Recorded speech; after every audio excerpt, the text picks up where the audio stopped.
Saya bawa satu buku. Dia ada 20 amalan yang menyelamat kerja akhirat kelak. Di dunia pun selamat. Dia mula dengan akidah, lepas solat dan sebagainya sampai habis lah. Ada satu ayat, satu hadis Nabi dan ayat Al-Quran. Dia kata, inna hasanatun masbahu minan sayiat. Sesungguhnya kebajikan pahala itu menghapuskan kejahatan, kesalahan yang kita buat. Yang tanggung hadis Nabi itu, dia mula dengan sunnah. Inna sunatan yang sunat yang hasanah, benda-benda yang baik. Dia menyuruh orang supaya buat baik, hendak orang yang dengar tu menyampaikan lagi yang baik sampai tidak kurangi satu pahala pun. Sedikit pahala apabila dia mengamalkan apa yang disuruh dia orang pertama. Orang kedua, ketiga, empat sambung. Tapi sebaliknya, kalau dia buat hasan sunatnya sayiat, benda salah, benda tak elok, lalu dia mengajar orang, dia berbeza tu. Buat amalan sendiri dia dapat, tapi kalau dia ngajak orang buat baik dapat, dia dapat juga. Tapi sebaliknya, yang dimasukkan dia buat baik itu, dia buat jahat tu, dia suruh orang buat jahat apa yang disuruh yang dia buat ikut sama. Itu masalah. Dosa MLM lah. Dia berbeza tau. Amal soleh yang kita buat sendiri kita dapat. Tapi kalau kita ada anak, kita didik ilmu amal soleh kepada orang ramai, kepada anak bini, terutama anak bini, ahli keluarga, dan orang ramai, anak murid dan seterusnya, dia sampai pula benda yang kita sampai benda baik ni, dia dapat pahala ganjaran tu. Kalau dia buat seorang-seorang, dia dapat. Tak kat tu je lah. Zaman Nabi-Nabi sebelum Rasulullah memang macam tu amalan dia. Kecuali Nabi, Rasul. Tapi untuk umat, dia Nabi dan Rasul dia ada untuk membawa syariat, membawa syariah, dan mengamal syariah tu dia sampai pada orang dakwah. Maka dia terbabit hadis ni. Tapi bagi umat-umat dulu tak ada. Untuk diri sendiri. Satu hadis lain, hari ini kena faham konteks dia. Kita belajar dalam dunia ni, bila kita pergi ambil lesen kereta motor, apa tujuan dia? Dah tujuan tahu, kan? Konteks lesen tu untuk apa? Mesti tahu benda tu. Kita bekerja jadi driver, fanda, dah seumpamanya kita berniaga. Untuk apa? Kenapa? Dia untuk mencari duit. Dia lain lagi. Dia ada konteks dia. Apa dia?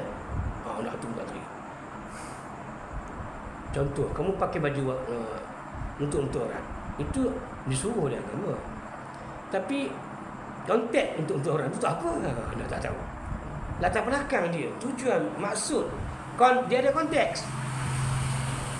Banyak ambil belajar ni. Lepas itu dalam bab Al-Quran tadi, dia ada maksud-maksud ini. Dia panggil manhaj. Kan? Bahasa Arab. Methodology. Itu bahasa umti. Kita mulalah. Inna hamdalillah. Nahmaduhu wa nasta'inu wa nasta'adir. Wa na'udzu billahi min syururi anfusina wa min sayyiati a'malina. Man yahdihillahu fala mudilla lahu wa man yudlil fala hadiya lahu. Asyhadu an la ilaha illallah wahdahu la syarika lahu wa asyhadu anna Muhammadan abduhu wa rasuluh. Amma ba'd. Assalamualaikum warahmatullahi wabarakatuh. Waalaikumsalam. Baik. Kita belajar dulu, ingat dekat mana?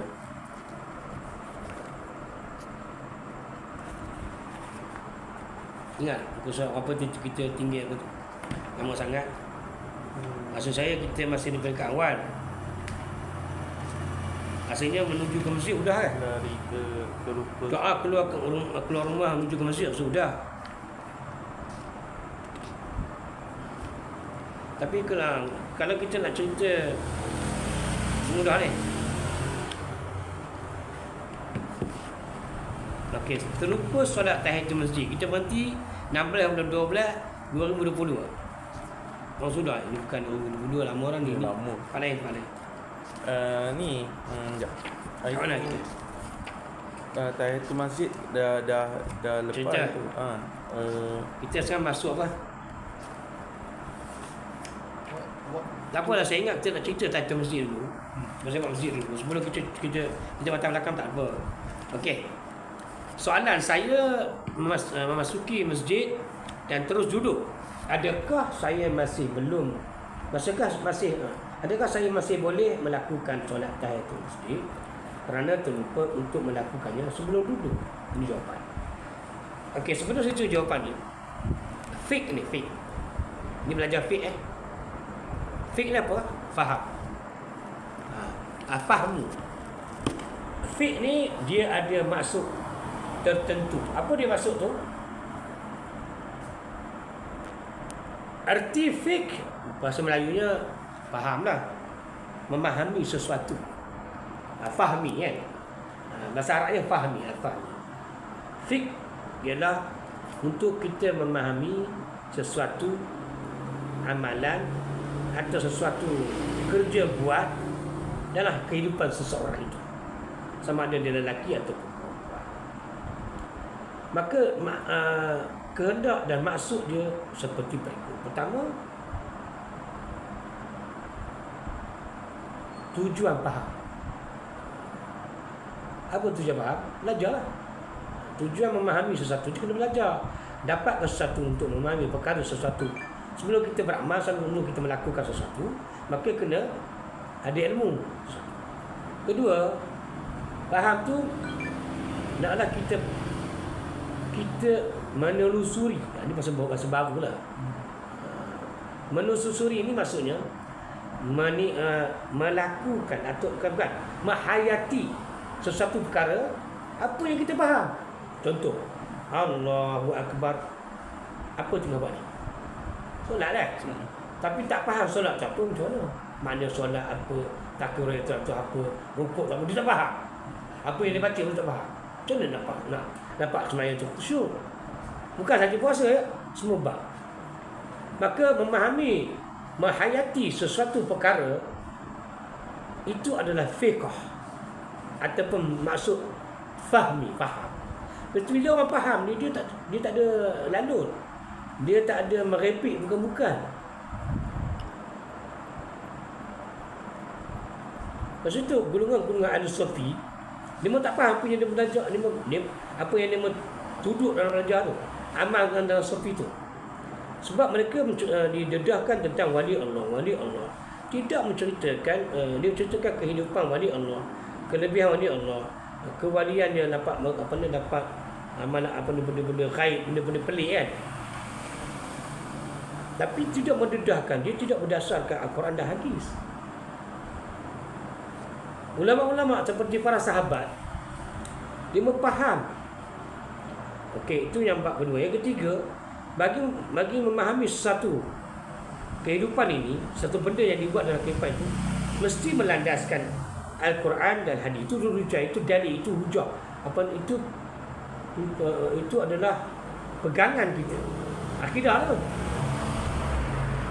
Berikutnya, kita kena tahu maksud dia. Tujuan dah tahu dah. Maksud dia apa? Maksudnya kita nak memperolehi supaya apa saja hidup di dunia ni, benda yang kita lakukan, benda yang kita nak amalkan tu, kita bukan saja faham, kita tahu maksud dia untuk dapat pahala, untuk dapat ganjaran, untuk dapat sesuatu. Macam kita pakai baju kan, itu mengelakkan kita daripada sejuk. Itu maksud. Atau dalam masa lain, natijah. Kamu tak tulis rakam kan? Natijah. Menuntut orang kan? Semangat begitu juga.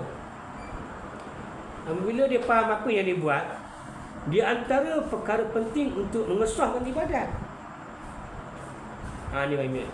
Siapa yang rider ni? Dia tak ada dah, kamu lah. Dia rider. Dia ambil dia dua sekali salah. Yang tahu sekali masuk tu. Dia tak, ni. Handphone kamu dekat tu lah. Dekat Terima kasih. Tak pakai ke? baju okey. Baca alhamdulillah okey. Saya nak sebelum nak terus ni, saya nak tanya, saya bagi DVD player, DVD. Semua ceramah tu okey semua. Yang Dr. Dah habis Magam semua? ada. Belum habis tengok. Saya buat Kita ada kampung. suara ya. Suara. Dia ada yang gambar dia. Ada satu ada gambar. Tak ada. Yang tu selalu buka ni. Itu semuanya semuanya CD. bukan CD, dia nama apa? Tak ingat. Tak. Saya benda-benda ni tak ambil pasal baik.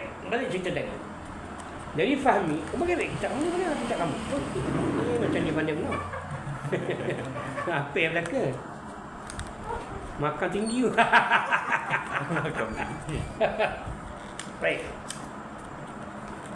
Jadi kalau kita beribadah seperti solat, seperti puasa, kita tak faham tujuan, tak faham maksud, akhirnya natijah tak dapat apa. Kita letih apa? Kita kata Nabi haus dapat lapar, tak dapat pahala, kosong. Maksud, tujuan dan maksud untuk menghasilkan natijah puasa tu, kita tak cakapnya bukan-bukan. Kita tak melakukan perbuatan kita yang salah dalam sepanjang Ramadan, sepanjang puasa sunat. Itu puasa. Semayang sama juga. Kita solat, hati kita tumpu kepada solat kita terbuat. Dan kita tahu, kita faham, kita tahu kita tengah melakukan sesuatu. Ke surat 30. Nampak Maka bila kita faham apa kita buat, kita baca apa, kan? Kita dah faham tujuan dan juga maksud, maka dia akan menghasilkan semayang tu. Natijah dia Allah terima. Nanti kita semayang sama, sedap. Tak nak laju-laju, kena kabur tanda. Baca Quran pun sama, kena laju-laju, jangan tergesa-gesa, dilarang. Baik. Jawapan, solat tahiyatul masjid adalah suatu sunnah. Itu penting. Ia dilaksanakan untuk menghormati dan mengimarahkan masjid dengan solat. Surau ada tak? Boleh tak solat tahiyatul masjid? Surau? Boleh. Tetapi afdal dia masjid. Masjid apa? Tempat sujud. Surau apa? Tak tahu. Surau apa surau? Surau cakap Melayu lah kan? Dia macam musola. Dia macam musola ke? Solat, tempat solat. Boleh tu. Okey, dengar. Kalau ikut pandangan ulama fiqh sunnah, fiqhul hadis, maksud masjid ialah tempat sujud untuk mendirikan, untuk kita beribadah kepada Tuhan Yang Esa, seperti semayang, baca Quran, iktikaf, zikrullah. Nampak? Musalla tempat solat juga. Tetapi ada ulama mengatakan musalla tak wajarnya solat, tak wajarnya ganjarannya tak sama ganjarannya, dan kedudukan dengan masjid. Lepas itu semua ulama dia kata ganjaran sunat tu masjid, solat masjid di musalla tak sama dengan martabat masjid. Nampak? Kenapa ada pendapat ulama atau boleh? Pendapat kebanyakan dia dari segi afdal. Sebelum nak cerita lagi, saya nak ingatkan tadi khutbah Zuhur Jumaat hari ni, dia cerita suruh kita takwa, suruh kita mengerjakan perintah Allah dan mengerjakan larangan Allah dan Rasul. Betul lah. Dia suruh kita diam, jangan bercakap dengan orang lain, nanti dengan main handphone, itu semua larang. Satu benda dia tak sebut adalah tasbih. Ini tasbih dalam masjid, tangan tak boleh. Dalam masjid letak dua tangan macam tak boleh. Duduk berjangkung, letak lutut kat sini kan, sandung diri, terus susah nak angkat. Dia letak apa dua paha dia dekat dengan dada. Dan dia larang Nabi duduk setak. Tiga-tiga ni habis balik Jumaat. Ada temu tahu? Ada. Termasuk tasbih ni kita mahu tajam. Dalam masjid banyak orang buat Tak tahu. Rasanya mesti ada orang ramai buat. Semua orang ramai bodoh. Masa kamu nak cakap lah dalam rakaman ni bodoh sebab tak nak belajar, tak faham fiqh, tak faham, tak ada fiqh. Ni fiqh, belajar fiqh ni apa? Kena cerita dulu. Belum saya cerita dia punya metodologi manhaj fiqh ni. Dia mula-mula dengan kita nak mempercayai apa pahala belajar ilmu fiqh dan fiqh ni semua ada. Itu kita tinggilah. Ustaz, bila kita belajar ni sampai matilah.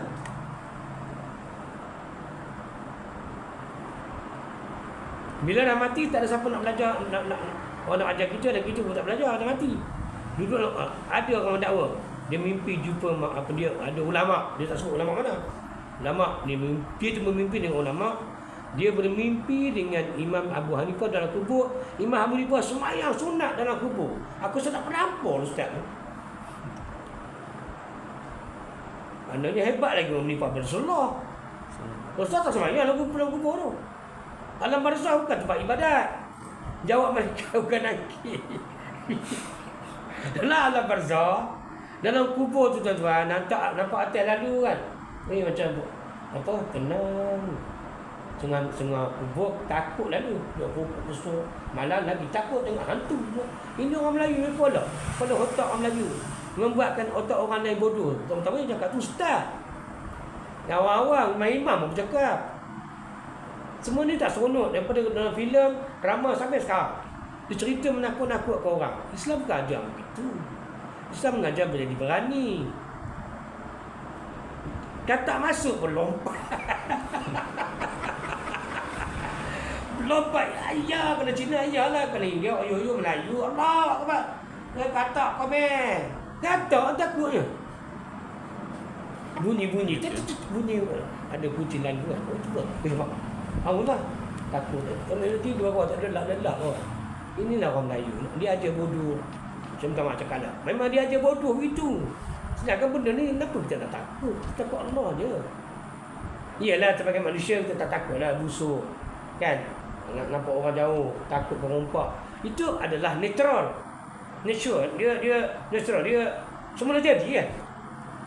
Tapi maksudnya bukan-bukan. Dia ajar tu tak betul. Aduh. Dalam kubur, mana ada orang ibadah, puasa, khusus, sembahyang? Tak ada.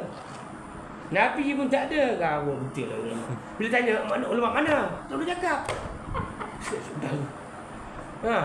Dia tak jawab. Siapa ulama tu? Kita kan bolak. Kenapa nama ulama cakap tu? Kamu hebat benar mimpi.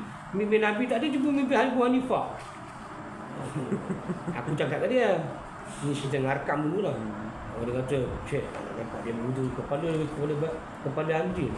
Hebat kamu. Apa tu? Kamu saya ustaz, kalau saya ambil wudu, ustaz tanya saya apa? Aku tengok kamu pelantik kena balik. Dia terus pelantik tu. Siapa ajar ni? Kata pernah ajar. Tak ada. Kalau kau Sofi, begitu juga masalah manusia-manusia ni.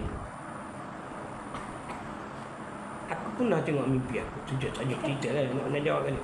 Aku pernah mimpi tau. Ulama tu sebut nama lah. Orang pondok. Dia mimpi. Apa gelak. Dah tahu cerita. Cerita tak habis lagi. Dia bukan semayang. Atau tu semayang. Ustaz, dia tak semayang tu lah. Dia nyanyi karaoke lah kubur. Oh, lagi hebat karaoke. Ada orang kaki arak tu, kaki judi ni. Dalam kubur main judi. Main pakau lagi. Ustaz yang benar. Cukup cakap orang tu ulama tak kabur. Dia mimpi Abu Hanifah semayang. Mana mungkin? Ada satu ulama dia cerita. Dia kata ulama ni berwudu dengan wudu daripada subuh tadi, daripada maghrib tadi isya ni sampai subuh selama 40 tahun. Dia tak kentut ke? Tak makan ke? Tak makan minum ke? Dia tak tidur langsung lah kali tu. Tak kencing kita bertandas ke? Alah, tolonglah. Lembu anjing pun kentut juga. Ini tak faham fiqh. Jadi ulang balik ya, salam masjid. Selain kita satu masjid, sunat ini sunnah Nabi. Jangan tasbih. Tasbih pada jari dan rapat jari. Jangan duduk muka memeluk. Kerana dua pahanya ke dada tak boleh. Letak dua tangan belakang ni tak boleh. Dilarang lah. Kita cakap dengan orang tak boleh. Kita tengok main handphone lagi sekarang saya main handphone kan. Khutbah sudah dibaca, didengarkan khatib baca khutbah, kita tunggu khutbah. Maaf, kalau tengok khutbah tapi kita sangkut dagu, tak boleh ke? Ni. Macam ni lah, macam kadang kita bersila jadi penat ke apa ke. Sini. Tapi sambil tengok khutbah tu lah. Dia larang ke yang tu sepanjang saya tengok orang kat masjid raya ke usul yang Jumaat, tak ada. Yang ada Kusyuk. Pada otak kusyuk. Dia tidur. Hilang kepala. Dia tunggu. Itu yang mana? Kalau tak tidur, dia duduk kat tangan. Sekebanyakan jemaah. Orang yang berilmu dia tak buat. Jadi saya dah beritahu ni orang luar sana dengar ceramah ni, jangan buat ni. Dia termasuk lara. Habis Jumaat. Semayang 2 rakaat itu sah. Tapi pahala Jumaat yang semayang Zuhur jadi 4 kerana dengar khutbah tu, 2 khutbah. Bila kita buat benda-benda yang dilarang oleh Nabi, oleh fiqh, kerana tak faham, habis pahala. Semayang tu semayang letih je lah. Macam kita puasa lah. Kita tak faham puasa tu apa. Maka dah lapar dan dahaga. Tak tahu Ramadan datang. Tak tahu, tak faham. Allah sebut dalam Quran Al-Baqarah. Nanti kita cerita bab habis ni kita cerita masalah. Sangat mengingatkan, sangat selalu mengingatkan dengan penting sangat supaya kita dalam Ramadan dengan jaga mulut kita. Jaga hati kita, jangan cakap bukan bahasa, jangan cakap lara, jangan cakap mengkeji orang atau memecat orang atau yalah kita cakap kata nista, cakap kotor dalam bulan Ramadan atau di luar bulan Ramadan, pahala dia habis. Bukan Ramadan dia cakap kotor-kotor kan. Sebelum semayang, lepas semayang, dalam semayang tak cakap. Dalam semayang cakap-cakap bukan lagi tak boleh. Makan tak boleh, minum tak boleh, dia puasa dalam semayang tu. Jadi dia semayang, hati dia bercakap dia boleh tak betul, dia semayang salah. Banyak ikut semua rukun, syarat-syarat salah. Tapi di sisi Allah Ta'ala benda itu Allah terima. Itu yang kita tak ada. Natijahnya Allah tolong. Dia tak menyelamatkan diri kita di dunia lagi dah. Apatah lagi dalam kubur dan akhirat kelak. Kita hidup di dunia ni, wa ma khalaqal jin wa ins. Tidak aku ciptakan jin dan ins, manusia, illa malaikat.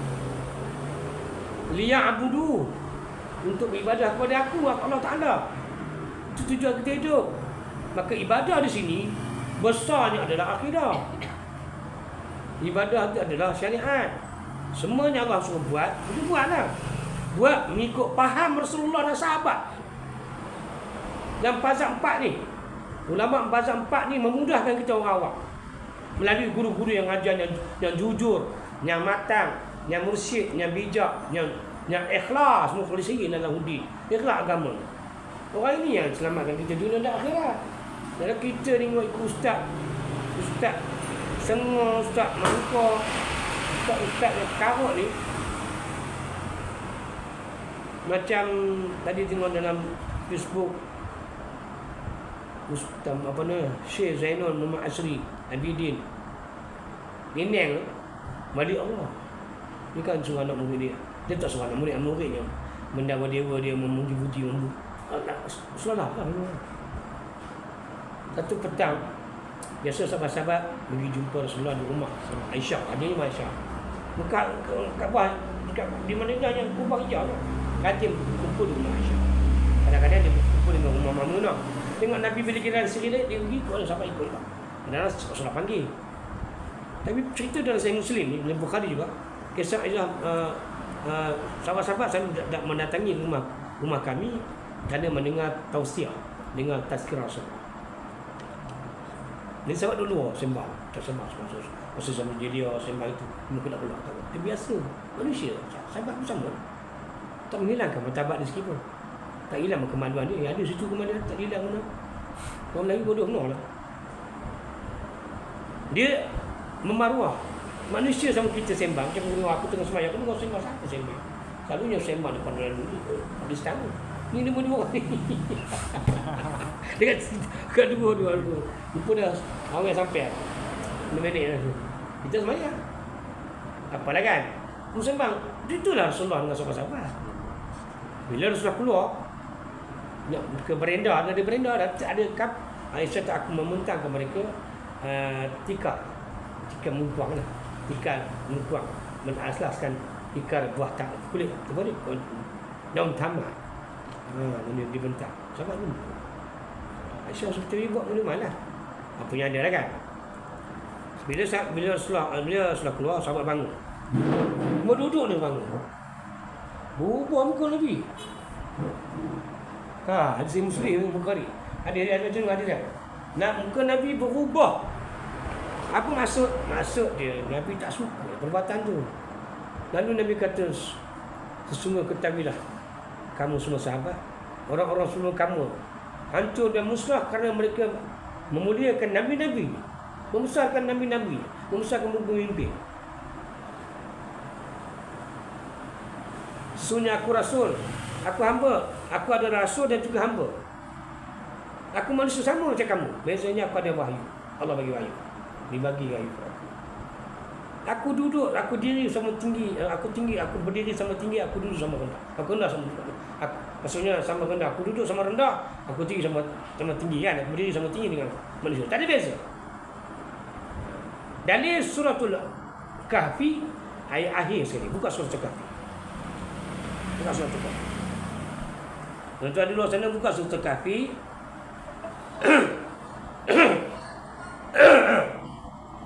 Ayat surah ke-6 17. Bukan 17. 18. Ah,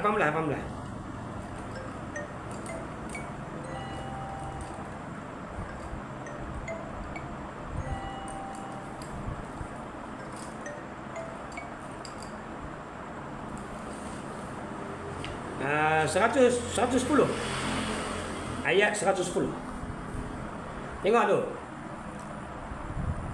Kul innama ana basyarum mislukum yuha ilayya annama ilahukum wahidun wa ilahu wahid faman kana yarju liqa'a rabbih falyamal amalan salihan wa la yusyrik bi ibadati rabbih ahada.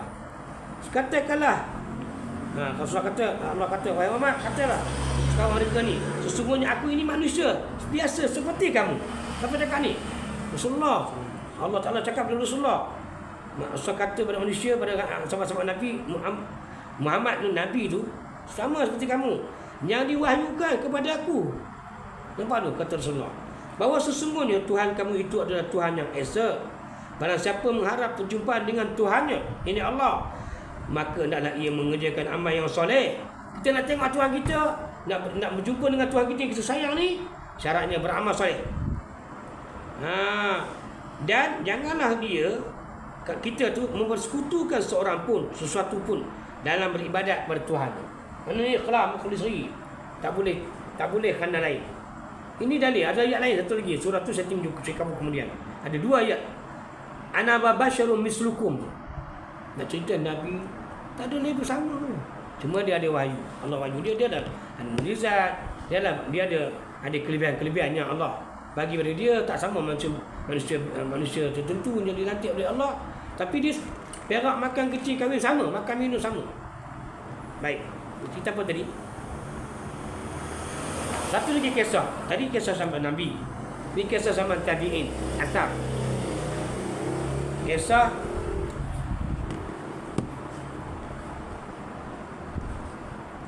Atta' bin Yasar. Satu hari di Baghdad, dia duduk di Mekah. Atta' bin Yasar di Mekah, dia buat umrah. Sulaiman bin Marwan nak pergi umrah, bukan haji umrah, dengan semua lah, dengan kepimpinan negara dia, dengan ada bodyguard, ada apa lagi, singgah sana dia ikut sekali. Dia kuta ni unta semua sampai masuk Masjid Nabi. Nabawi dia bukan di Mekah bukan. Betul dia kata, wahai semua orang Arab kat sini, saya Amirul Mukminin Sulaiman bin Marwan ingin menjumpa ulama-ulama di Mekah ni atau Madinah. Saya jumpa mereka untuk menghadap, untuk jumpa dengan dia semua ulama. Last sekali ulama seorang lagi yang belum sampai, itu Atta' bin Yasar.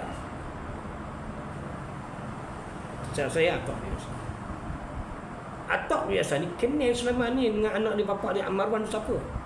Marwan bin Hakam.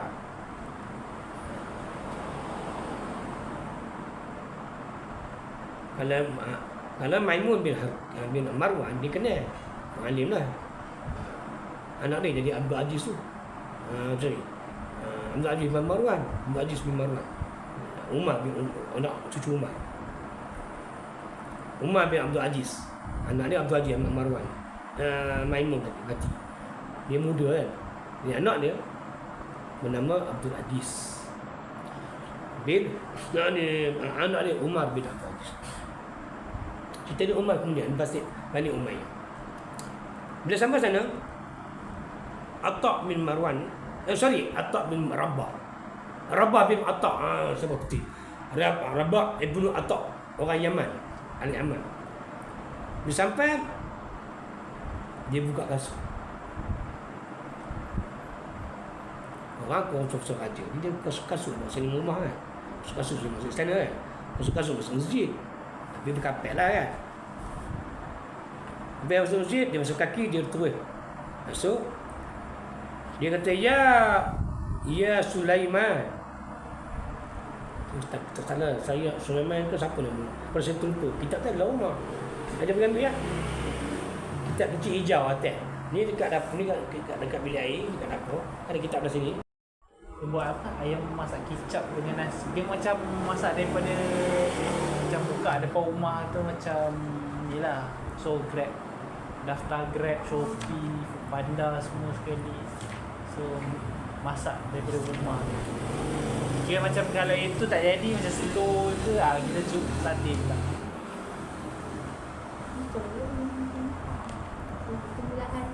Sebab kita ingat tak boleh. Situ muka RM12.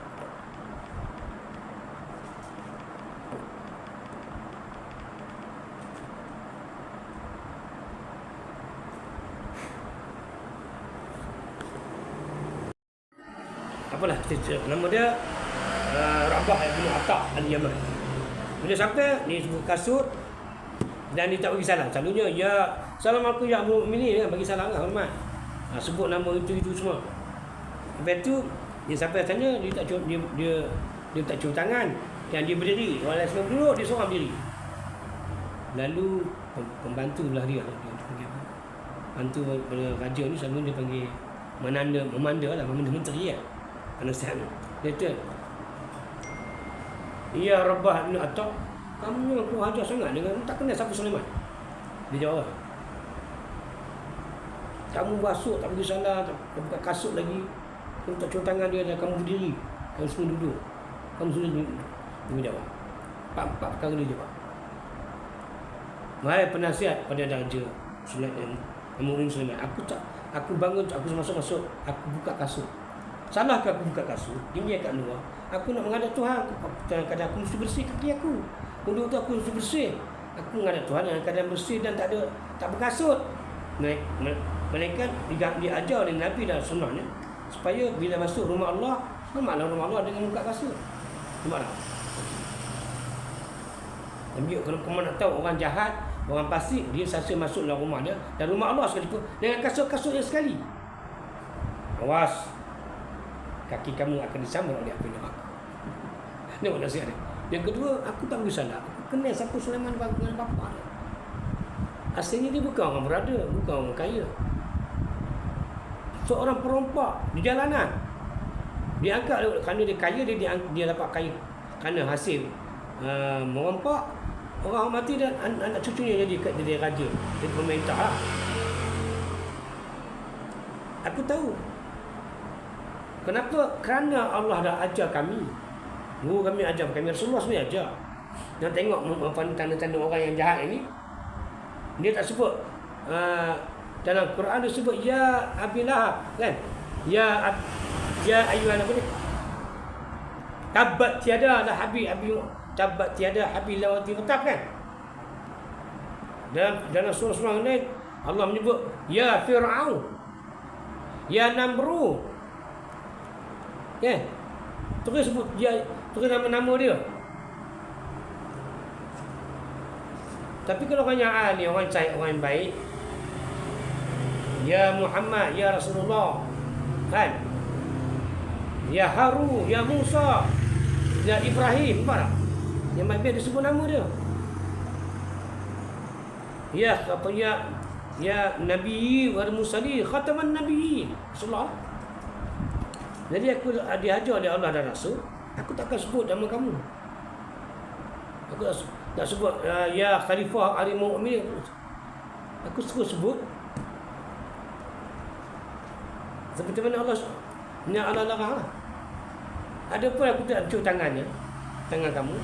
Kerana hanya dia ajar Rasulullah yang mencium tangan kamu adalah ibu bapa. Ibu ayah dia. Anak mati ibu kan, nak ayah. Lepas tu aku tak cium. Nabi ajar tak usah cium tangan, tak ada. Mana ada orang ajar cium tangan ni. Tapi dia mencium juga tak lah. Kena cium dia makan tak petai tadi. Dia mencium ni. Ibu petai, padan muka. Ya kan, dia makan durian. Mau durian okey lagi. Dia petai. Jerit. Belacan lagi mangkuk. Busuk tangan. Cakap lah busuk tangan tu kau dah beram. Tak payah cium. Yang keempat, aku berdiri, kau semua duduk. Aku nak selamatkan kamu. Nak tahu tak wali neraka? Ramai orang semua duduk. Bukan sorry, macam tak. Aku terus duduk. Seperti duduk dengan Amir Mu'minin tadi ni. Si Rabah ni. Terus aku duduk. Tak berdiri. Kamu memang belagak macam sama dengan tak ada hormat orang tua maksudnya. Tak. Aku duduk. Aku nak menyelamatkan kamu. Nak tahu ahli neraka, calon ahli neraka. Bila pemimpin itu ke orang tu duduk, orang lain semua berdiri. Kalau aku berdiri sama, kamu lah orang tak elok. Jadi aku selamatkan kamu. Bila ada dua lebih tu tak ada lah.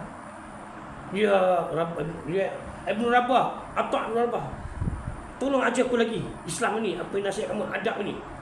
Sebab begitu dia menangis dia. Itu cerita orang yang baik. Jadi kisah daripada hadis Nabi dengan Atta' ni sangat menarik dalam buku ni. Baik. Berikutnya, jika seseorang masuk dalam keadaan solat fardu berjemaah sedang didirikan, maka dia boleh terus solat berjemaah dan tidak perlu solat sunat 2 rakaat. Ini dalam kitab Imam An-Nawawi Syarah Sahih Muslim. Itu juga kalau ada tahiyatul masjid sebelum sembahyang, ada setengah masjid dia surah pada lepas habis azan dia bagi ruang untuk sembahyang kan. Sunat itu sunat ghairil muakkad, tak digalakkan, itu tak larang. Tapi kalau dah kita sampai orang nak ada iqamah, tak payah nak masuk sunat. Itu termasuk sah lah. Bila iqamah kan, bila iqamah tak boleh lah. Kalau kita sembahyang juga bila dekat dengan iqamah, itu yang kita kena baca tu. Tidak, untuk menunjukkan dia tidak ada ilmu pengetahuan. Dia nampak sangat dia bodoh. Terserlah bodohnya. Itu yang ramai. Aku nak tegur dengan budak muda lah, gaduh. Akhirnya jadi kawan. Saya tegur dia lah sebab dia kelang kabut. Saya Izzat Masuk Muazzin, saya nak azan. Dia marah saya azan.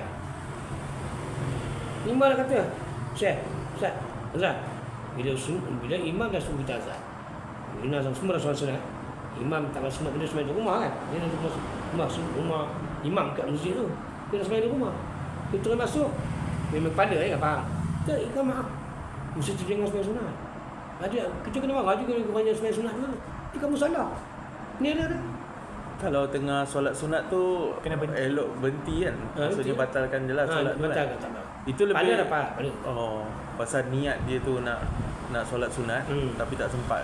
Tak, dia tak ada ilmu. Bukan tak sempat, dia tadi bodoh. Dia tengok keadaan suasana lah. Dia dah biasa sunat tu, tak tahu lah aku. Tapi pun sembahyang sunat sebelum maghrib tak ada. Tak digalakkan, ghair muakkad. Mazhab Syafi'i tak digalakkan. Mazhab lain tak ada. Mazhab lain yang 3 tu memang tetap tak ada. Syafi'i ada. Syafi'i tak suruh lah. Tapi ada hadis.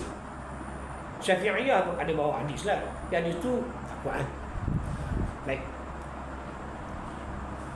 Dalam hadis yang diriwayatkan oleh Abu Qatadah radhiyallahu anhu, Rasulullah sallallahu alaihi wasallam bersabda, "Idza dakhala ahadukum masjidah fayaqra raka'atain qabla an yajlisa." Kan? Ya dengan jim. Yajlis. Jika salah seorang daripada kamu memasuki masjid, maka hendaklah dia solat 2 rakaat sebelum dia duduk. Hadis riwayat Bukhari dan Muslim. Ini Maknanya dia belum lagi masuk waktu, belum masuk waktu. Azan maghrib waktu tu belum masuk, dia datang awal lah. Ya. Ini yang sebelum waktu, lepas waktu tak ada sunat. Lepas semayang fardu maghrib dengan isya ada. Zuhur asar selepas sebelum ada. Subuh sebelum. Selepas tak. Baik, jika masuk kita akan jumpa bab semayang nanti yang apa ni bab dia kat belia semua sini. Jika masuk ke masjid berkali-kali dalam tempoh yang singkat memadai hanya satu solat satu masjid sekali saja menurut sebagian ulama mazhab Asy-Syafi'i. Ini dalam kitab Al-Majmu' Imam Nawawi menurut mazhab Syafi'i yang paling besar Al-Majmu'. Kalau Fathul Bahaq Syekhul Islam Zakaria Zakaria Al-Ansari. Kalau fiqh Islami Al-Ghazali, fiqh Al-Wajiz Al-Ghazali, fiqh Al-Syafi'i Al-Rifai, itu semua soal. Al-Iqna' Khatib Abaghdad Al-Syarbini, itu semua soal. Ataupun dalam kitab yang lain-lain lah. Tetapi Imam An-Nawawi lebih cenderung kepada pandangan dia disunatkan untuk solat ke masjid setiap kali seseorang masuk masjid, walaupun berkali-kali dia keluar dan masuk. Dia masuk dan keluar. Itu pandangan peribadi dalam. Tapi sebenarnya dalam fiqh kita, dia dah masuk masjid, dia itikaf, dia keluar nak kencing, dia ambil wuduk nak solat sunat dia, itu boleh. Tetapi dah keluar masuk, tak payahlah sekali cukup lah. Bagaimana kalau dia sampai tengok orang yang ngaji, yang udara, dia nak semayang, dia semayang maghrib paling sudah, tapi nak singgah semayang, ataupun dia semayang maghrib lagi dalam masjid ada kuliah, nak kuliah dulu ke semayang sunat dulu, ataupun dia memang dah semayang di rumah, dia pergi masjid ada kuliah, ada ustaz, dia nak mengaji ke ataupun nak semayang di masjid. Ada dua pandangan ini. Pandangan ini masyhur dalam Syafi'i. Nanti kita jumpa soalan. Sebahagian Ahnaf, mazhab Hanbali lah, Hanafi, berkata bahawa jika seseorang yang memasuki masjid dalam keadaan berhadas dan tidak mahu solat masjid, cukup bagi tasbih dan tahmid. Ini dalam kitab Imam Ibnu Abidin, mazhab Hanafi, dalam kitab Asya Raddul Muqta. Itu kitab Hanafi lah. Dia kata dia batal wuduk dah kentut kan. Dia tak mahu solat sunat masjid, cukup dia bagi dia tasbih dan tahmid. Boleh. Tetapi mereka tidak menyatakan dalil perbuatan tersebut. Boleh tu dengan tasbih dengan tahmid tu tak ada dalil. Jadi tak boleh pakai kan. Itu mungkin iktikad dia ke, daripada dia semua bukan. Dia bagi dia ambil wuduk, dia solat. Tak nak sunat dia nak tengok sikit. Kalau ada dalil tak apa. Tapi nak buat boleh ke? Boleh. Kembali kepada soalan tadi. Ini soalannya. Para ulama fiqh khilaf, adakah solat tahiyatul masjid menjadi gugur dengan duduk? Terdapat perbezaan pandangan ulama dalam isu ini. Ada hadis tau, yang seorang pemuda bernama Al-Imam tu namanya Sulaik nama dia. Nabi tegur Sulaik, suruh bangun dan sembahyang sunat. Ringkaskan solat 2 rakaat. Ada hadis Bukhari. Sebagian ulama mengatakan dia gugur jika duduk dengan sengaja berdasarkan hadis yang setelah disebutkan tadi ni. Hadis sebelah ni, hadis Abu Qatadah tadi. Hendaklah dia solat 2 rakaat sebelum dia duduk. Tu hadis Bukhari Muslim kan. Tetapi jika dia duduk sebelum solat tahiyatul masjid dalam keadaan dia lupa atau jahil, maka solat sunat tahiyatul masjid masih boleh dilakukan jika tempoh dia duduk dan teringat tidak panjang. Masa ada ruang sebelum azan iqamah dilakukan. Ini dalam kitab Al-Majmu' dan juga As-Siratul Wahjah karang Al-Imam Ghamrawi. Dua, sebagian ulama yang lain seperti mazhab Hanafi dan Hanbali mengatakan seseorang boleh menunaikan solat tahiyatul masjid walaupun selepas dia duduk. Dalam kitab Al-Bidin juga dia, Ibnu Abidin tadi, dan ditambah dengan Ibnu Qudamah Asyara Al-Kabir, dia ada banyak kitab. Antara kitab yang terkenal Al-Mughni. Dia boleh bangun dan mengerjakan solat jika tempoh, ada syarat jika ni. Jika tempoh dia bangun dan masuk ke masjid tidak panjang. Lepas kalau panjang dengan duduk dia nak istiqamah pun nak iqamah tak salah. Inilah kitab yang lain, Al-Hajawi dalam Al-Ikhna. Ini berdasarkan hadis daripada Jabir bin Abdullah radhiyallahu anhu, dia berkata, Ja'a Sulaik Ghatafaniyu yaumal Jum'ati Rasulillah sallallahu alaihi wasallam yakhutubu fajalasa faqala lahu ya Sulaik kum faza raka'ataini watajawaw fihima thumma qala iza jaa ahadukum, hadis ini ini hadis lain, iza jaa ahadukum yaumul jum'ati wa imamu yatubu fayaraka raka'ataini wa yatajawaz fihima. Nama sebenarnya Sulaik Al-Khattabani, datang pada hari Jumaat sedangkan Rasulullah sallallahu alaihi wasallam sedang berkhutbah. Dia pun duduk, maka baginda terus bertanya kepadanya, wahai Sulaik, bangun dan solatlah 2 rakaat. Masuk solat ni hatta itu masjid. Kita kalau lambat, kita berurusan lambat tadi, kita kerja orang tengok kita khatib sedang baca khutbah, kita dah selesai. Tapi bila kita sampai orang dengan azan waktu zuhur dah masuk, khatib dah ada hati-hati tunggu nak khutbah kan. Dia azan, kita dengarlah azan sebab habis. Bila habis azan kita semua sunat lah. Tapi sunat, orang yang sebelum tu dah datang sunat ke masjid, dia sembahyang 2 rakaat sebelum Jumaat kan, sebelum khutbah kan. Itu tak ada dalil. Ada dalil ialah selepas sembahyang Jumaat ada 2 rakaat ataupun 4, 2 rakaat. Dalam fikir sunnah cerita apa ni? Fikir hadis ada, kita fikir hadis ada, fikir sunnah ada, banyak kita fikir. Hadis setiap 2 rakaat sebelum Jumaat tu, khutbah boleh baca lagi. Tak ada, selepas zuhur, lepas azan tu. Tak ada. Dia memang mengadakan 2 rakaat sebelum zuhur. 2 rakaat. Ini bukan zuhur, ini Jumaat. Bodoh lah orang Melayu kita ni, ramai sangat. Tapi nak buat juga, buatlah. Pada saya, dia kena buat dalil. Ada dalil tak apa? Tak ada, maka dia sia-sia. Letih kan? Tapi kalau kita kebetulan kita sampai lewat, kita sunat tahiyatul masjid lah. Bukan 2 rakaat sebelum. Tak ada. Ba'diyah tak ada. Yang ada qabliyah. Qabliyah tak. Baik. Itu ada hadis. Kemudian bagaimana? Wahai Sulaik, bangun dan solatlah 2 rakaat. Kerjakanlah dengan ringkas. Kemudian baginda bersabda, jika salah seorang kepada kamu datang pada hari Jumaat sedangkan imam sedang berkhutbah, maka hendaklah dia solat 2 rakaat dan hendaklah dia mengerjakannya dengan ringkas. Bukhari Muslim. Nampak? Ini clear solat tu tadi ni tak umum, dia clear. Dia sebelum Jumaat. Sebelum kan, ketika imam khutbah ataupun khutbah belum buat lagi, sembahyang belum masuk waktu lagi, itu boleh satu masjid.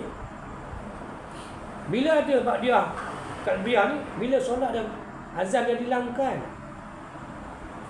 2 rakaat sebelum solat didirikan, kemudian 2 rakaat sesudah solat selesai kan. Ini maknanya rawatib. Dia berbeza. Solatul masjid, solat tahiyatul masjid ialah sebenarnya sunat mutlak. Nampak? Istilah tahiyatul masjid datang kemudian daripada para ulama. Nabi sallallahu alaihi wasallam tidak menamakan secara khusus tahiyatul masjid, tak ada. Solatul masjid tak sebut dalam hadis ni, tak ada sebut. Hadis macam tak ada kan. Dia sebut 2 rakaat je. Raka'atain. Adalah. Cuma ulama datang sebut nama kalimah tahiyatul masjid. Tidak menamakan secara khusus tahiyatul masjid. Hanya solat 2 rakaat secara umum tu aja tadi. Solat sunat mutlak, dia masuk sunat mutlak. Juga boleh terangkum dalam solat-solat yang lain. Ini kerana maksud daripada persyariatan solat tahiyatul masjid adalah menyibukkan mana-mana kawasan masjid dengan solat, dengan ibadah solat. Okey, satu lagi benda yang saya nak beritahu sini ialah kita dah tahu Zuhur pukul 1.15 contohlah. Kita datang pukul 12.30 sampai ke masjid. Kita datang ke masjid. Kau macam Quran. Semayang sunat atau 12.30 pukul 1 betul. Katalah 12.30. 12.45 kita sampai. Semayang sunat atau masjid buka. Salam. Buka macam Quran. Buka zikir. Solat lagi 2 rakaat salam. Mutlak 2 rakaat salam. 2 rakaat salam. Sampailah azan. Masa azan kita berhenti. Kan? Khatib baca naik. Tak ada sunat. Habis azan tadi kita sunat 2 rakaat lagi. 2 rakaat sampai khatib baca khutbah. Lepas. Itu sunnah Nabi. Yang nak buat, yang buat ni Hanafi. Yang solat selepas yang tahiyatul masjid tu panggil solat sunat apa dia, ada dalil apa? Badiah apa? Buat lepas Qobliyah. Jumaat. Maksudnya sebelum Jumaat tadi, kalau Ustaz kata kita sampai 12.30 kita tahiyatul, lepas tu kita solat sunat 2 rakaat. 2 rakaat. Dia sebut mutlak. Sunat mutlak. 2 rakaat salam. Ya, tahiyatul masjid tu mutlak jugalah.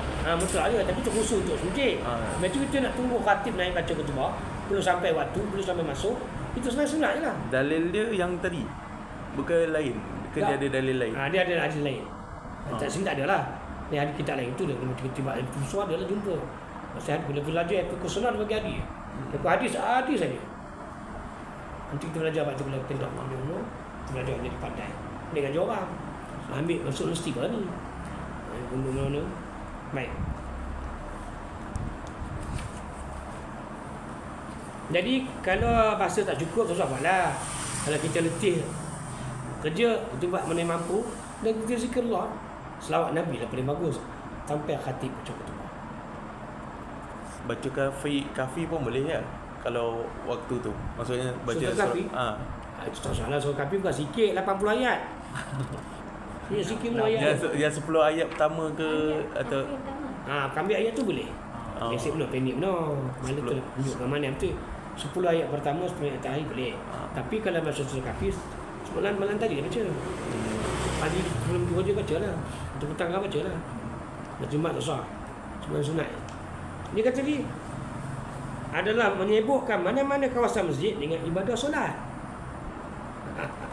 Baik. Oleh itu, jika seseorang masuk ke masjid dan jemaah sedang menunaikan solat fardu ketika itu, dia boleh terus masuk solat bersama imam. Maka solat tahiyatul masjid baginya dikira dengan solat fardu tadi. Nampak? Kita ada niat tapi tak dapat nak buat, masa singkat. Dah dekat nak waktu nak dirikan solat. Maka bila dia masuk dengan imam, pahala solat tahiyatul masjid tadi sudah dapat. Kerana niat tadi. Bahkan jika kita masuk ke masjid dan terus menunaikan solat duha, maka tahiyatul masjid juga sudah dikira dengan solat duha tersebut. Sama juga. Kita nak sembahyang duha. Kan? Dan kita buat asing, duha dulu dan saya datang masjid dulu sembahyang duha. Tapi kita nak tempat ni, kita singgah nak sembahyang duha. Bukan saya ke masjid sembahyang duha pukul 10, 11 tadi. Pergi kerja ni. Kerja dapat pelanggan ataupun kita urusan singgah masjid. Sembahyang sunat duha. Dapatlah pada tahiyatul masjid dapat. Nampak? Diingatkan juga makruh solat tahiyatul masjid ni makruh dalam dua keadaan ini. Pertama, waktu imam sudah solat fardu tak boleh.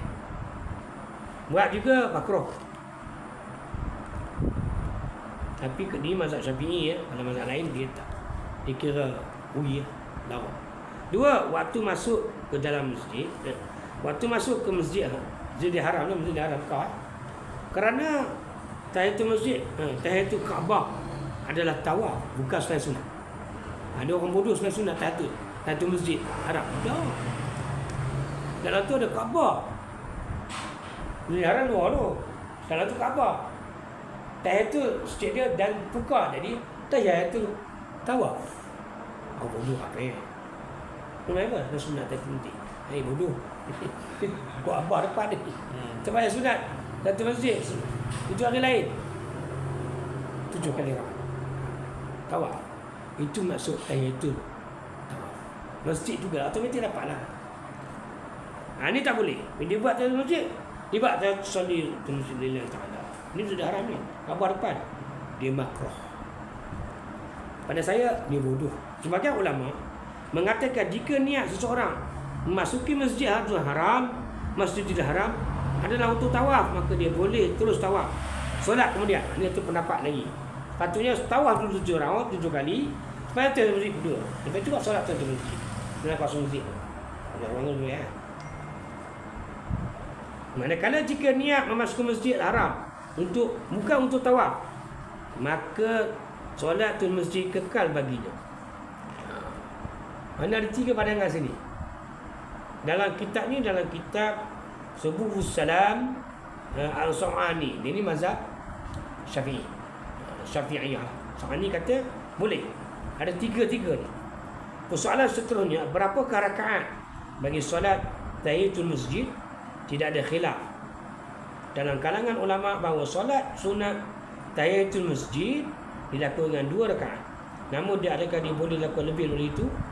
Mazhab Syafi'i mengatakan bahawa dibenarkan melakukan solat tahiyatul masjid dengan 4 rakaat dengan 1 salam. Ini kitab Al-Gharrawi kata begitu. Dalam kitab Siyadul Wahjah. Namun melakukan solat tu masjid dengan 1 rakaat tidak dibenarkan dalam mazhab Syafi'i. Jadi mazhab Syafi'i ini kena buat 4, 1 salam ataupun 2 rakaat 1 salam. Mazhab lain buat 4, 2 rakaat 2 salam. 4 rakaat 2 salam. Itu mazhab lain lah. Saya pernah buat 4 ni, orang tegur saya diam. Bila saya baca kitab ni, saya baca kitab-kitab lain, jumpa. Baik.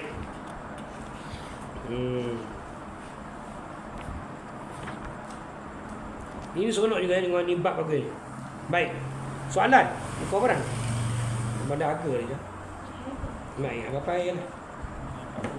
Waktu bangun ketika mendengarkan iqamah. Muazzin ni kita cerita muazzin kemudian lah. Soalan, saya sering melihat walaupun muazzin sudah melakukan iqamah, tetapi ramai dalam kalangan jemaah yang masih tidak bangun. Bilakah waktunya sunnah untuk kita bangun ketika mendengar iqamah? Jawapan.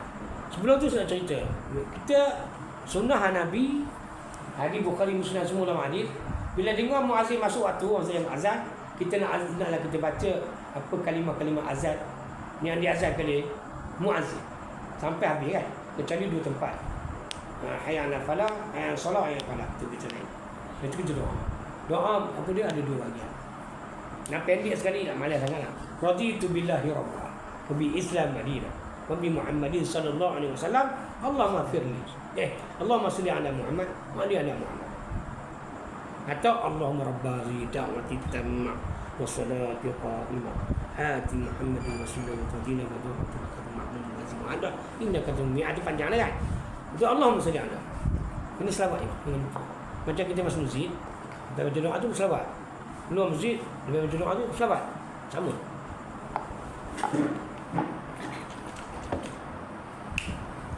Ini yang saya dia bagi 3, minta 1.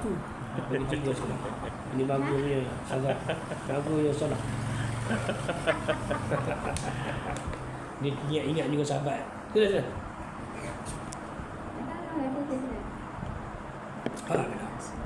Baik. Jawapan. Yang kedua, bila kita iqamah, kita sama-sama tengok jalan sebelah kita ni ikut apa yang baca iqamah. Yang dilakukan iqamah oleh muazzin sama dia baca. Dan lepas tu doanya sama juga. Ada hadis tak? Tak ada. Yang ada azan. Muazzin melakukan azan ada hadis. Hadis tu banyak. Tapi iqamah tak ada. Dan doa iqamah pun tak ada. Cuma ada pandangan ulama. Pandangan ni pandangan ulama ni lemah lah. Tak ada. Tidak bergantung dalil. Bila buat tu belum. Kalau buat tu pulang lah. Tapi pada saya yang penting ialah mengikut imam. Imam kata Allahu Akbar, kita sibuk nak baca iqamah doa. Dan tak ada. Ikut imam tu lebih penting. Itu yang kedua lah. Jawapan. Bila dengar azan, iqamah Allahu Akbar, Allahu Akbar, asyhadu an la ilaha illallah. Macam mana keadaannya? Dalam isu ini, kita hendaklah bangun berdasarkan keberadaan imam. Benar? Jika imam belum ada dalam masjid, maka jangan bangun sehinggalah melihat imam. Imam datang kan, dah ada imam lambat. Orang kabut berlari pada lambat, kencing lah, ambil wuduk lagi kan. Dalilnya adalah hadis daripada Abdullah bin Abi Qatadah. Daripada ayahnya berkata Rasulullah SAW bersabda, ayah berkata, Iza uqimati solah fala taqumu hatta marawni. Apabila dilakukan iqamah untuk solat, maka janganlah bangun sehingga kamu melihat aku. Riwayat Bukhari.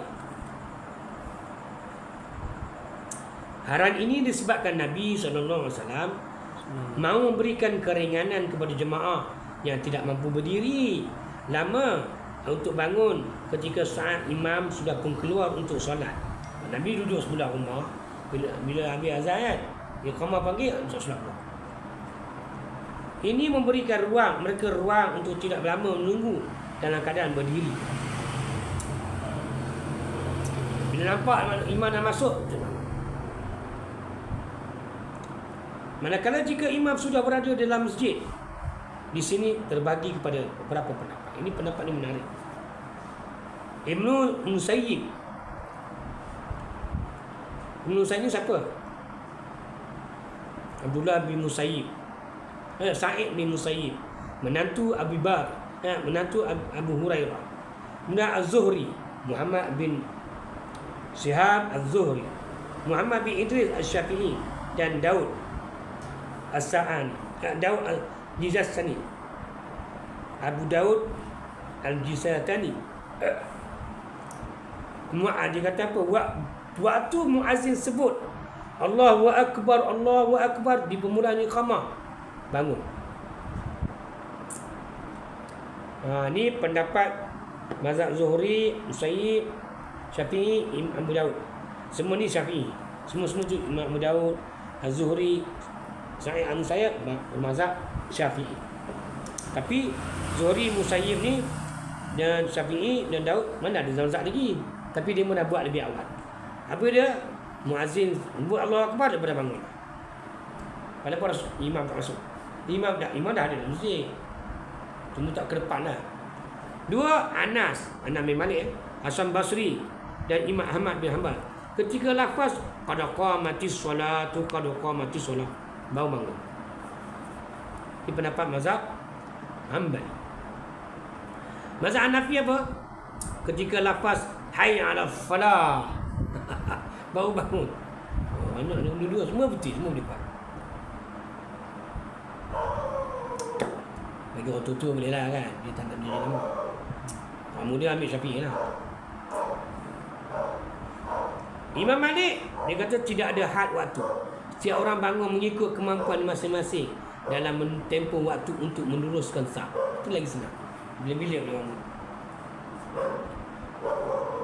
Oleh itu, elakkan daripada prasangka buruk atau memaksa jemaah yang lain untuk bangun segera.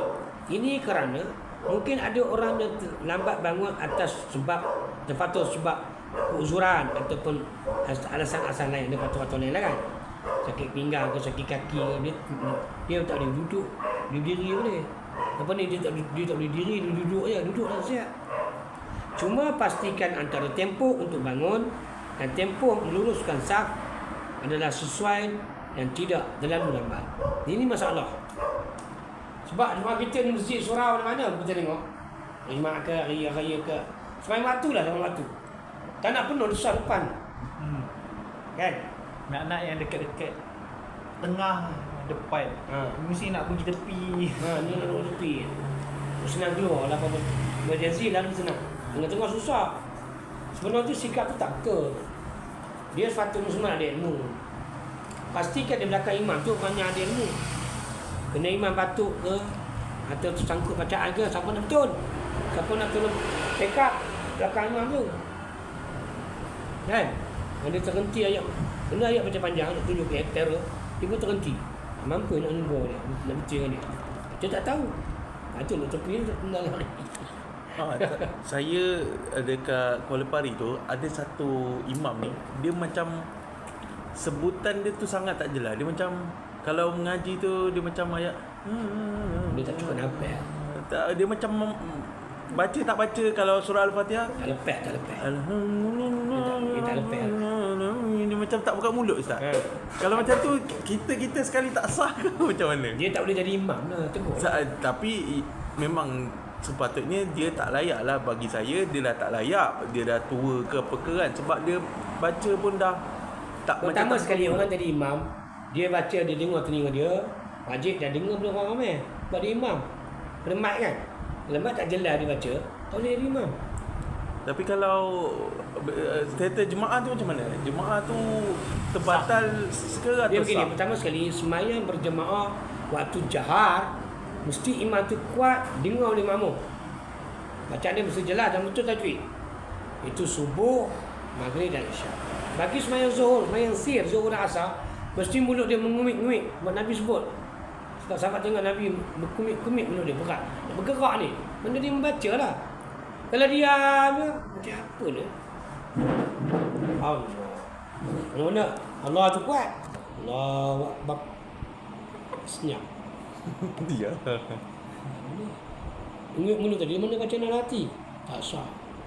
Syarat sah bacaan rukun iman yang 13. Rukun apa? Rukun kau ni perkataan mesti baca kuat dan didengar dan dengar telinga dengan makmum. Ini tajwid lagi macam-macam syarat dia. Syarat sah. Dia tak sah memang tu. Perempuan tak boleh kuat. Tapi untuk kuat jemaah dia wajib dah kuat. Iaitu takbir. Kan? Untuk semayang takbir cekalat, tasmih. Itu untuk semayang sejar, sir. Bagi semayang jemaah dengan suara sekadar dia dengan dengar, sekadar boleh dengar makmum belakang. Tapi semayang berjemaah dengan perempuan waktu semayang zahar, subuh, maghrib, isyak ni tak wajarnya bagi perempuan, eloknya lelaki. Semayang seorang tak apa, tak ada jemaah. Kalau kena dia baca kuat, bukan mic lagi, orang lalu lelaki belah menung, sedap ni, perempuan tak siapa. Itu lah perempuan, ada lain dia. Ada lain. Itu sebab saya jadi macam bila kalau datang masjid tu, saya kalau tengok dia waktu dia, saya dah jadi macam aku semayang ni diterima ke tak? Sebab kita ikut imam yang sepatutnya baca jelas kan. Pasal Al-Fatihah dia pun memang tak buka mulut. Macam Tak dengar lah, tak clear. Tajwid dia clear tak? so, mic kuat tapi dia punya baca tu macam Makmum tak faham. tak faham. Yeah. Kalau dia Al-Fatihah kita tahulah tak walaupun macam tu.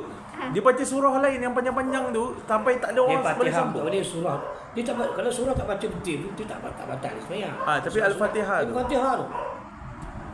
Itu yang membuatkan macam sah ke tak. Kenapa tak beritahu semua? Mak semua tahu kan? Sebab yang maksud dia kan imam dekat situ, maksudnya AJK situ tak tahulah saya tetap lah dia. dia imam tahu. Tak tahulah dia tahu umur berapa tapi dalam 60-an lebih. Dia masih nampak gagah, cuma bacaan dia tu je. Hafalan dia okey. Dia macam panjang dia baca. Cuma dia cakap itu. Kena report agama. Bacaan tajwid kena betul. Dia tak Al-Fatihah. tak ambil dia repet tak. So nanti tak dapat 8 kata. Sebulan. Oh. Ni Allah nak bagi raya ni. Dia tahu nak bagi Allah lagi. Ni nak rumah tadi. Nak jawab. Dah berhenti lah. Dia untuk dapat lah. Dapat 5 kata. Dia berhenti. Berhenti dah. Kalau nak dia. Kalau dia ada dapat 5 kata. Lepas lah. Okey, itu sajalah. Subhanallah wa bihamdika. Asyhadu an la ilaha illa anta astaghfiruka wa atubu ilaik. InsyaAllah kita minggu depan kita sambung ketiga hadis Nabi lah. Kita mula baca kitab ni terus. Kita ni. Minggu depan. Sepatutnya Yang ni? Oh, sepatutnya Itu syarah dia.